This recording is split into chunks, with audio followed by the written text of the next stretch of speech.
12 ani în aceleași condiții ca Titanicul.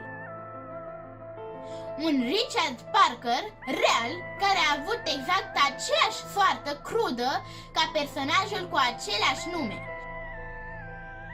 Și o ghiulea care a ajuns pe lună cu 100 de ani înaintea echipajului lui Armstrong.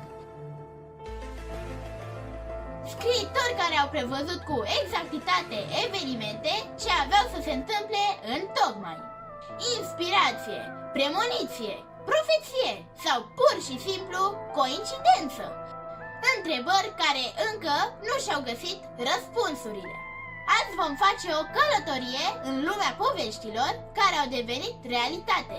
Dar înainte de toate, vă aștept cu un like și un subscribe.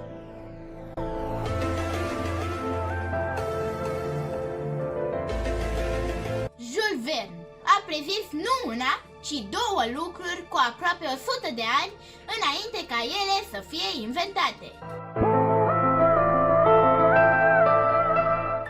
Submarinul a fost primul dintre ele.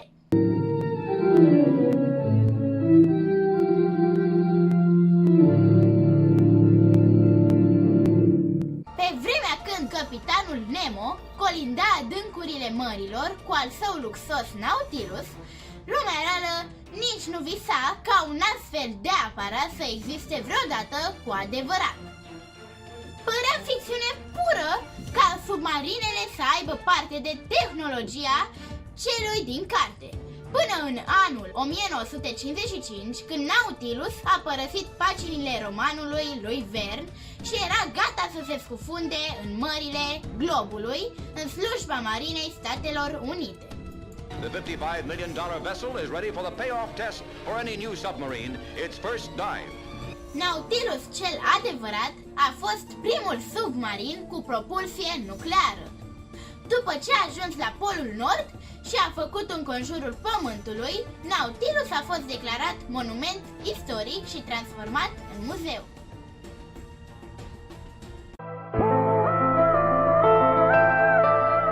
Submarinul ca submarinul. Dar domnul Verne a prezis cu acuratețe și călătoria omului pe lună. Și asta cu aproape 100 de ani înainte să se întâmple. Chiar dacă în romanul De la Pământ la Lună, mijlocul de transport nu este o rachetă, ci o ghiulea, asemănările cu realitatea sunt izbitoare. Locul de lansare în spațiu ales de Verne a fost Florida. El a motivat că lansarea este mult mai ușoară dacă este făcută spre zenitul unui loc anume, iar zenitul se aliniază mai bine cu orbita Lunii în apropierea ecuatorului terestru. Și se pare că cei de la NASA au fost de acord cu el pentru că celebra misiune Apollo 11 a pornit tot din Florida. Iar asemănările nu se opresc aici. Turnul de comandă din carte se numește Columbiad, iar modulul de comandă al lui Apollo 11 a fost botezat Columbia.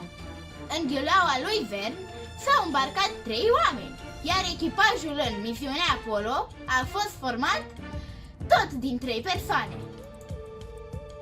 Proiectilul Columbiad are dimensiuni foarte apropiate Columbiei, ambele fiind construite din aluminiu sau aliaje de aluminiu. Incredibil! Există voci care spun că scriitorul american Edgar Allan Poe ar fi deținut o mașină a timpului. Prea de tot sunt coincidențele dintre romanul său și întâmplările din realitate.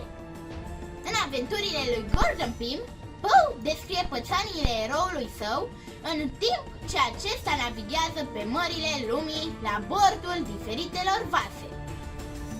Printre acestea se numără și un naufragiu. Pym, împreună cu alți 3 colegi de suferință, sunt captivi într-o barcă în mijlocul oceanului. Fără provizii de mâncare, își dau seama că nu va supraviețui niciunul dacă unul dintre ei nu va fi sacrificat devenind hrană pentru ceilalți.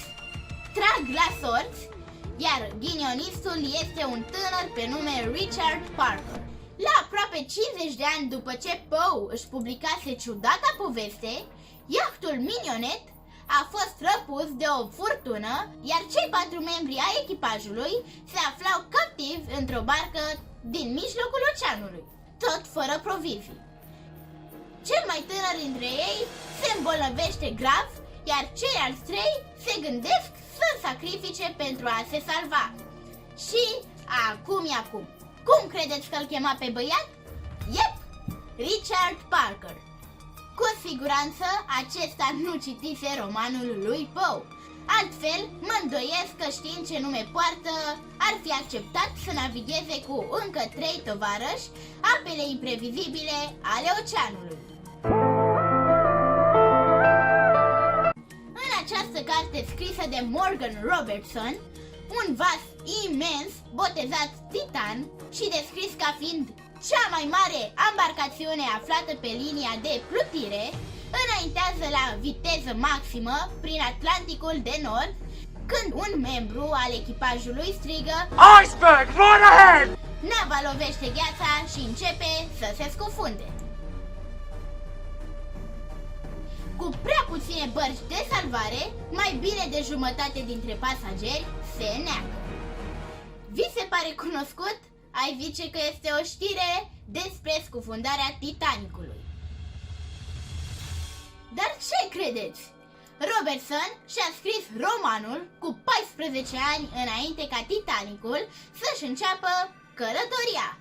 La o săptămână după scufundare, ziarele scriau despre o profeție uimitoare, având în vedere asemănarea dintre carte și eveniment. Cu toate acestea, autorul a susținut mereu că asemănările dintre roman și realitate sunt simple coincidențe. Așa o fi, despre ambele vase se spunea că sunt de nescufundat. Ambele s-au lovit de un iceberg la jumătatea traseului, niciuna dintre ele neavând suficiente bărci de salvare. Și ambele au ajuns pe fundul oceanului într-o zi de aprilie. Coincidențe atât de exacte încât îți cam dau fiori. Ochii întunericului, sau cartea care a prezis pandemia încă din anul 1981. Un laborator secret, de unde credeți? Din Wuhan, China, produce un virus numit Wuhan 400 ce urmează a fi folosit ca armă în timpul războiului. Totuși, asemănările cu actualul COVID se cam opresc aici. Coronavirusul afectează plămânii, în timp ce Wuhan 400 afectează creierul și omoară în 24 de ore orice ființă umană îl contactează. Se pare că autorul din Kunz știa el ceva, dar nu chiar tot. Cam atât pentru azi. Nu vă imaginați că aceste cărți sunt singurele care au prezis viitorul. Mie însă mi s-au părut cele mai impresionante. Am citit despre ele și am rămas mult timp gândindu-mă la cum or fi prezis viitorul scriitorilor. Aveți și voi timp să vă gândiți până săptămâna viitoare. Nu uitați de like și subscribe. Pa, pa!